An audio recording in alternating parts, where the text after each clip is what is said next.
Legalization in 2024, medical cannabis remains out of reach for Nebraskans. But this isn't really about doing the right thing. This isn't really about upholding the will of the people. This has been turned into, a political game. With neighboring states offering legal access, the struggle intensifies. In The Will of the People, 1011 tells the story of medical cannabis in Nebraska. Tuesday on 1011 News at 6. Or stream it. Just download the 1011 Now app on Roku. And good afternoon, everyone. Welcome into the 1011 streaming studio. I'm here with none other than our Jake Lawson. Tonight, part one of a new series on 1011 Special Reports, Will of the People, produced by none other than Jake and Matthew Mitlider, will air on 1011 News at 6. So, Jake, of course, you wear many hats around here. Typically, you're our assignment manager giving out stories, but you yourself are on a story now, on the hunt for answers in this special series, something you've been working on for over 5 months, as you just told me. But what inspired you to dive this deep into this topic? Well, I am the assignment manager recently, and I've been the assignment editor here for about 2 years. In that time, last year, we legalized medical cannabis. There were 2 ballot initiatives. But following that, or actually right around the same time, really, there was a trial going on deciding whether or not the ballot initiatives were legitimate, if they had been, if they'd gotten enough signatures to get across the finish line. And around the time that all that was happening, I was getting a lot of phone calls, getting a lot of emails from folks here in the community that were just frustrated by this whole process. Both the ballot initiatives really resoundingly passed. It was 69 and 70%. I remember that. It's really hard for anybody to get that large of a consensus on anything. So yes, a lot of people saw that and they wondered, why is it that there is this roadblock? It should be simple. It should be easy. And I listened to them. I shared in some of their frustration. I myself didn't understand it, and I wanted to understand more. And I thought that would be a valuable thing to do for the community, a valuable thing to do for our government. And that's when I decided to sink my teeth in. Well, I appreciate you joining us here this afternoon. We're really coming on here today to peel back the layers, kind of give context to what is going to be an 8-episode series. And you and Matthew doing your hard work. In part of this 8-episode series, there's different parts, of course, you're going to touch on. You mentioned to me you're digging into Rockport. What did you see in Rockport, Missouri that inspired an episode? Well, I'll tell you what. On my way to work every morning, I go across Cornhusker and 14th. Okay. Mm-hmm. Right? And on your right side, you see this big sign for the Rockport Dispensary, the Green Light Dispensary out in Rockport, Missouri. And they tell you it's about an hour and a half drive. And you can go there as a Nebraskan with license plates from Nebraska, and you can buy recreational marijuana. And the state border is 5 minutes from there. And I saw that sign, and I kept seeing it, and I kept seeing it, and I've seen it Popping up in more places? Well, it's also, popped up around town here in Lincoln. It's also in Omaha. Omaha, they mention it's even closer. It's about like a 45-minute drive. But I saw that, and I thought, I should go down there and just get a sense of the place, right? And I was really glad that we did. Matthew and I, we drove out there a few months ago, and very, very interesting. We wanted to talk with the folks who were advertising down here and just get into the dispensary and see what their rationale was for that, because they know it's illegal here. You can't have recreational cannabis in Nebraska. It's illegal. It is decriminalized here, so the penalties for it aren't incredible unless you're selling it or you got a large amount of it. But still, they're advertising here. They're pouring money into our economy to advertise something that is illegal. But unfortunately, they would not talk to us on camera about that. Okay. Off camera, I talked to one of the managers down there, and he said, really, the only thing they do for people who show up from out of state, they just tell them, hey, if you're out of state, these are the ones where it's illegal. And did you tell me you were down there and you also talked to the sheriff's office? So we talked to the State Highway Patrol in Missouri, and then we talked to the Nemaha County Sheriff. Both of those guys had some very interesting perspective Sergeant Hux with the Missouri State Highway Patrol. He never thought in his entire life that the state of Missouri would legalize recreational cannabis. And he's been living in that now. He helps patrol the northwestern corner of the state, which is right by our border and Iowa's. And he's been fairly surprised. When we chatted with him, he said his life and his work had not changed too dramatically. I mean, obviously, they're not arresting people for marijuana possession now. When did that change? Can you refresh my mind? I believe that was soon? 2022. Okay, when, within the last few years. Yep. And the voters also legalized it down there. It was a very similar process to what we had with medical cannabis. But theirs got through and ours didn't, kind of thing. Well, they have recreational. We just have medicinal. I see. And our medicinal program is still kind of in shambles. What was really interesting about Rockport was a lot of people have gone down there for ages now to buy fireworks, because you can buy fireworks there. I didn't know that very well. Sergeant Huck said that a lot of the people who get caught with fireworks and marijuana, I mean, they're really of the same ilk. They are both nervous. They feel like they shouldn't have any of these items because they're from out of state, but I mean, you're in Missouri, so you can legally possess those things there. We asked him, too, if they're aware of somebody who's got a large amount of marijuana in their car. You know, they came across the state line, purchased a large amount of cannabis, and then they're seen heading towards one of the borders, what they might do to collaborate with authorities in neighboring states. And the truth of the matter is they don't really collaborate. There's not a whole lot of communication about it. So that's where the Nemaha County Sheriff really comes into play. Surprisingly, while he's on the eastern end of the state and literally 10 minutes away from Rockport, he said most of the cannabis they're finding down there is still coming from Colorado. Really? Yep. Which is hard to say why that is, but that's been the case they found. On the morning of our visit, we actually got to see some cannabis they had taken from the Green Light dispensary. They had pulled somebody over that morning, and Oh, what are the odds? I know, crazy.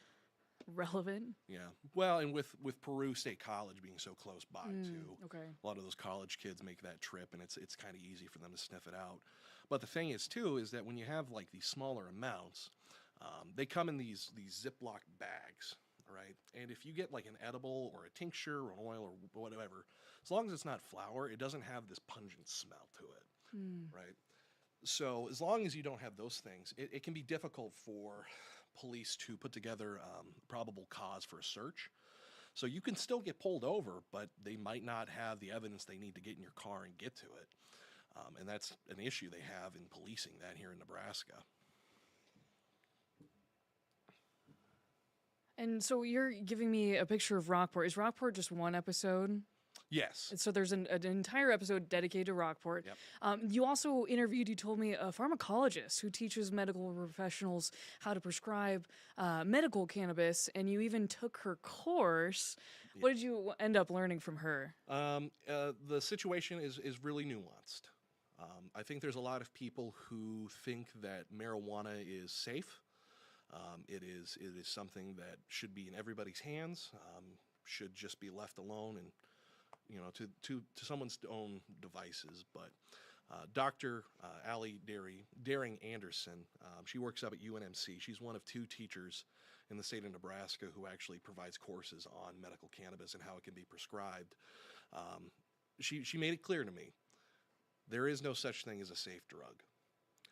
So when she's preparing medical professionals to prescribe this, she's talking about certain symptoms that cannabis can actually take care of. In the same way that Tylenol takes care of pain, cannabis can take care of pain. The thing is, though, is that you don't want to necessarily prescribe that up front. Generally, medical cannabis is just seen as an extra tool in the toolbox. So you would try the Tylenol first, and then you would try other methods for treating the pain before you would arrive at prescribing or recommending medical cannabis. But again, it's a case-by-case basis. It's no different than prescribing any other drug. You need to make sure they're getting the correct amount of it, they're not abusing it, and they're using it to treat the things they want to treat. So for instance, medical cannabis can treat a handful of maladies. It's used for pain. It's used for nausea. It's used for wasting. It's used for epilepsy, which we'll talk about later. That's a big one, the epilepsy. But the thing is that when you're treating like nausea or pain, you want the drug to treat the pain or the nausea, right? If that's getting treated, then the drug is successfully working. On the other end of it, though, if you take it and then you end up getting intoxicated, or it makes you anxious, or it makes you hungry, those are side effects to the drug, right? Right. And she made it clear that there's a lot of, what's the word I want to use, distrust with the drug. There's been a notorious tale with marijuana going back a long time, and because of that, we're really far behind on the research into how this drug can be applied medicinally. With any strand of marijuana, there is hundreds of cannabinoids and terpenes that can go into them. And those combinations can change what that drug does. But the thing is that it's just difficult to do all of that research. And it's harder still getting that FDA regulated when it's already legal recreationally in so many states around the country. Our Attorney General, Mike Hilgers, one of his press people gave me a statement saying that the Attorney General is only going to trust medical cannabis when it's FDA regulated. But the thing is that when we have all of these combinations of cannabinoids and terpenes, we could make, hundreds of thousands of combinations of these drugs. Getting one of them FDA regulated, that requires research, that requires time, that requires money that pharmaceutical companies are going to have to put together. And once they have all of that information that can prove that their drug is effective and it is safe, then they can supply that information to the FDA and get something FDA regulated. But why would you do that when you can move to New York and just go to a dispensary, show your ID, and get it? It disincentivizes the whole process. So there's been, like you said, a lot of distrust. There's been the protests going on lately. Can you speak a little bit to that and how that's been since this hasn't gone through for Nebraska? There's a lot of people who are frustrated, right? When we went to the ballot box and when Nebraskans said, let's legalize medical cannabis, that's what was on the advertising, right? It was just legalizing medical cannabis. But if you get into the ballot initiatives, there are two of them, right? One legalized medical cannabis and allows you to possess up to 5 ounces of it. Okay. All right. So that's one item. The other item put together the Nebraska Medical Cannabis Commission. And that Medical Cannabis Commission is made up of 3 members from the Liquor Commission and then 2 members of the governor's choice. And that specifically is what voters voted for. Okay. Right? It wasn't just the big topic of legalizing medical cannabis. It was, we're going to legalize the drug itself, and then we're going to build a regulatory body to take care of it. Really no different than like the Gaming Commission, the Gaming and Racing Commission, or the Liquor Commission. And what's interesting about that is that there was a bill in the last legislature that was going to regulate a lot of this stuff for the commission, which is what the legislature's done for liquor. It's done it for gaming. It's done it for racing. But medical cannabis, that bill didn't pass. And the argument in the legislature was that the commission should just be allowed to do what they want to do because that's what voters voted for. And there is some concern that what people voted for and what people wanted is being twisted. But if you get down to the language, I mean, that's what people voted for. But now we're on the other end of it, and a lot of people are frustrated. It's been nearly a year since medical cannabis has been legalized, and we are still at least a year out before patients are going to be able to get to use the drug. Which is very interesting. I mean, you've been digging into this for a while. There's a lot of different sides to this, and that's why you can tell we've got 8 episodes to cover, and all that you need to dig into this, and all that Jake has put his blood, sweat, and tears really into. So, you did also talk about epilepsy being one of the reasons why someone might need medical marijuana. There's another important story that you're looking forward to cover surrounding Teddy Bronson. Can you speak a little bit about him? Yeah, so Teddy is a young boy who lives in Omaha with his mom and dad and their dogs. And Teddy has a very, very profound epilepsy diagnosis.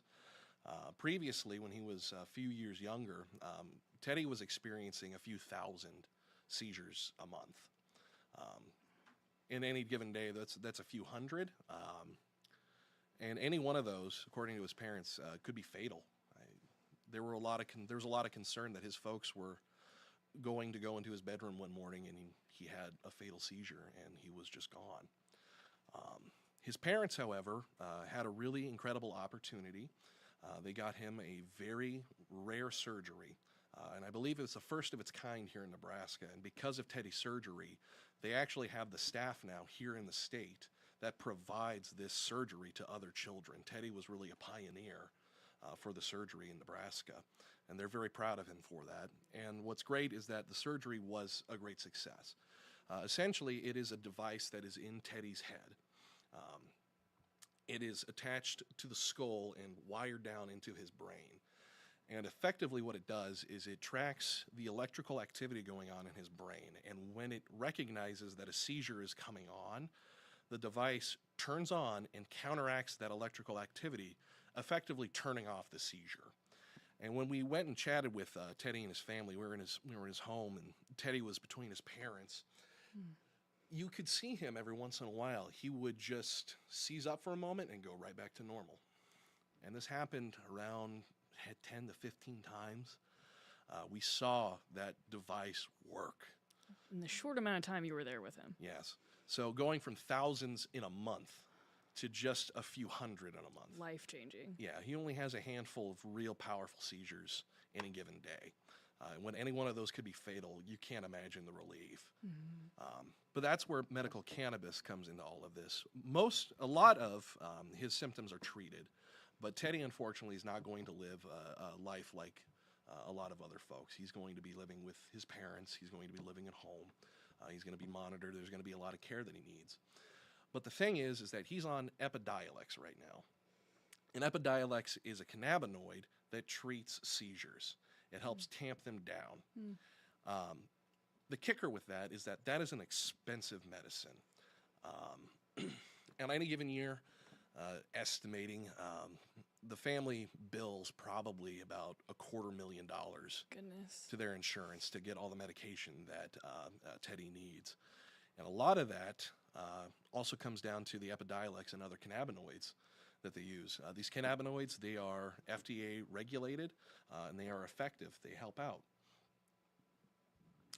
Matt, who is Teddy's father, is pretty convinced that if they were able to just get medical cannabis, which would contain those cannabinoids and a handful of other drugs that would be helpful for Teddy, they could possibly kick out several $1,000s from what's being billed. It could save them a lot of money, and it could be more effective.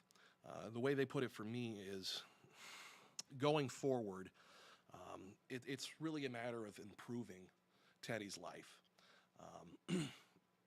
Medical cannabis, in their eyes, would allow him from being able to walk 10 steps to walking 20. Right now, he can say a few words, but if he were able to get this drug and it helped take care of the electrical activity in his head, maybe he'd be able to say a few more words. Maybe he'd be able to do a bit more for himself and enjoy life just a bit more profoundly. That's what that means to them. I can only imagine how hard then the parents are fighting to have that for him. They want the best for the best quality of life. So I'm very interested to eventually hear that side of one of these episodes coming up. You also, I wanted to ask you, why do you think legalizing and implementing medical cannabis has been such a struggle just in history and where we've been the last few years? Well, if you talk to anybody who called me on the phone, they would say it's because our executive branch has nefarious intent. And I don't think that's the case. one thing that's been special for me is that this working on the story has helped me empathize with a lot of people on both ends of the argument, because at the end of the day, cannabis is not safe. It's safe when it's used appropriately. It's safe when it's used, under the advisement of a doctor. It can be safe, but there are other things that we need to be concerned about, and those are real legitimate concerns. And with the dialogue that's gone on with cannabis for the last 100 years or so, I can understand why people who are not very versed in that topic would be concerned about letting it go. I talked to Senator Dan Lanowski during the debate for LB 677. He was basically just sharing horror stories from people who had suffered from marijuana misuse. And I talked to him about that a little bit. And the fact of the matter is, he's a former teacher. He used to teach Spanish. And you talk to a lot of the people in the legislature. I mean, a lot of these guys are common clay folks. And that's great because that's representative of their constituencies. But also, you show up at the legislature and suddenly there's a lot of topics, a lot of things that might not have gotten past you. Because why would it ever get past you? You've been farming, you've been doing these other things, this medical cannabis. You don't truly know what other people have gone through until you've experienced it or heard from someone else's And experience. it takes time to learn things. It takes time to educate. But I think at the end of the day, our government is concerned about the welfare of their people, and I do think that is a real legitimate concern that they have. Whether or not it's misguided, that's a matter of opinion. But I think their intentions really are that they want to keep people safe, and they feel as though medical cannabis is going to be a step into recreational marijuana. And from recreational, anything could happen in their eyes. Obviously, Missouri and Colorado and every other state that has recreational cannabis, they have not burnt to the ground, but there have been changes. Important to, right? Note that.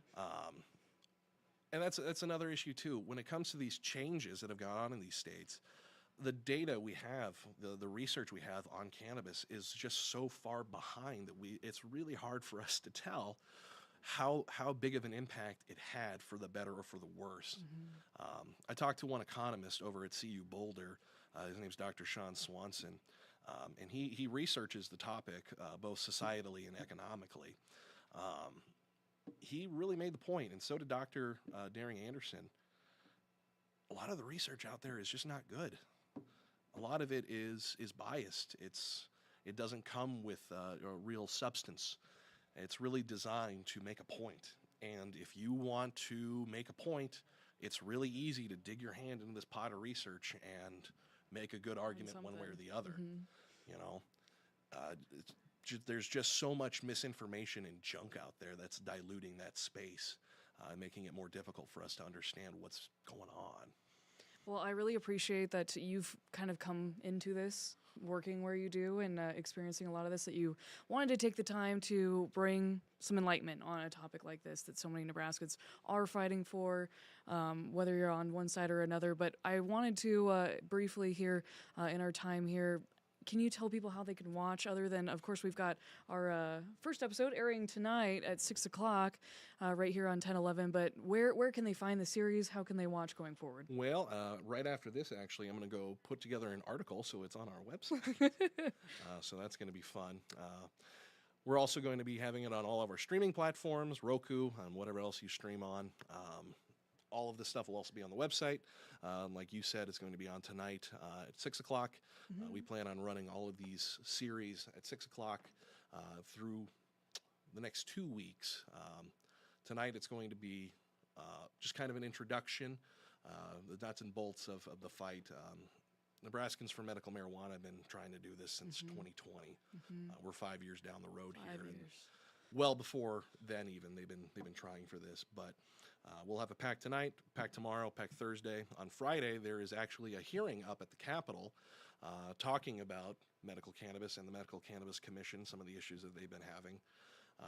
And then we'll be running them through the next 2 weeks. So we'll be listening closely to Friday. I'm looking forward to watching this series later tonight. We hope you guys do too. So we'll wrap this up, and until next time in the 1011 streaming studio. 1011 News is everywhere. Download our smart TV apps and follow us on social media at 1011 News.